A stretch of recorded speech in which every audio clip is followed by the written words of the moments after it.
Hello everyone, Chief Canuck here, breaking down the Halo 5 Guardians campaign footage from Xbox's E3 press conference. Bonnie Ross stepped on the stage to start off the press conference, and we're treated with our first look at the campaign, so it goes without saying the following will contain spoilers. First up, we have a cinematic trailer with the Master Chief exploring some dark caves where he discovers a blue light. This might be the so-called Ghost of Cortana that was mentioned by those who had early hands-on with the second mission of the campaign. If you listen carefully, you can hear Cortana's voice faintly call out for the Chief. It is just another target, Buck.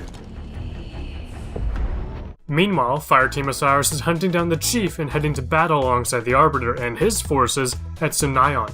And according to the Arbiter, this is Jul 'Ondana's Covenant's last stronghold, and that's where the Chief is, and the Guardians. During the cinematic, we hear Lasky state that the Master Chief has been declared AWOL, and we also hear Buck voices concerns that every other Spartan and soldier is gonna hate them when they hear about what they're doing. Then we drop straight into the gameplay of Locke's side of the campaign. Here we have our first look at the Artemis, which is unique to Fireteam Osiris members because of their new hardware. They can use this to find clues, collectibles, and alternative paths throughout the campaign.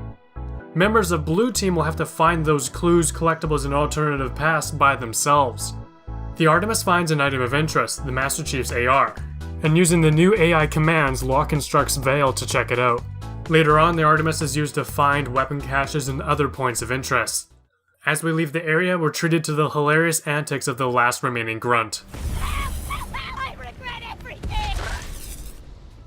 Here we get to see a Forerunner Guardian assemble itself, and is this thing ever massive? It's 4,635 feet tall. And Buck asks if the Chief is already on board it. I'm wondering if he's implying that it's a vehicle and that Chief is actually driving it, or perhaps he's literally hanging off of it. Only time will tell. Next, the Guardian does what we've only been told it does, destroys everything. In this section, we get to see Locke use the new Smart Link feature with the shotgun, which appears to tighten the spread of the shot. Immediately after, a Forerunner air vehicle called a Phaeton shows up and guns down Vale. Locke gives the AI command for Buck to use a Hydra to take it out. It doesn't take too many shots. After, we get to see the campaign's revive mechanic in action.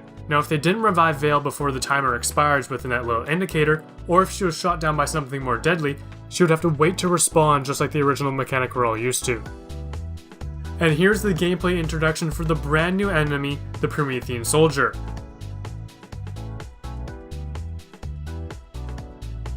Once again, the Artemis is used, and this time it finds a weapon cache. And there Locke finds a brand new weapon called the Plasma Caster. It has 5 rounds in its magazine, and the rounds arc and bounce off surfaces before exploding.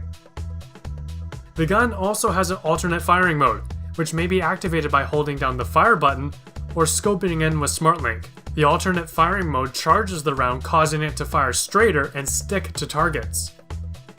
So far, there appears to be 2 ranks of Promethean soldiers. There's the regular base version and a captain version, which appears taller and white in color. They appear in this part of the footage as each member of Fireteam Osiris takes their turn ground pounding the remaining enemies. As they approach the Guardian, a boss-like Forerunner enemy appears, calling itself the Warden Eternal, keeper of the domain and her secrets. It claims that the Master Chief was granted passage, but Locke and his team have been denied. Your passage is denied. The gameplay segment ends, and we are treated with a cinematic montage. We briefly see Locke fighting against Jul 'Ondana with Dr. Halsey in the background. We have Vale flipping over an elite. We have Blue Team making a dramatic entrance, presumably on Mission 2. We get to see the Lekgola worms forming a hunter from the ground. An upgraded Covenant Spirit dropship. Whatever this monstrous Covenant vehicle is. A Mantis facing off against a Wraith. A Banshee battle in space. And near the end, we see Locke's team get into Forerunner Phaetons, and it has been confirmed that they are drivable in campaign and multiplayer. And that's all the campaign details so far from E3. Be sure to smack that like button if you enjoyed the video and subscribe for more awesome Halo news and content. My name's Chief Canuck, and I'm signing out.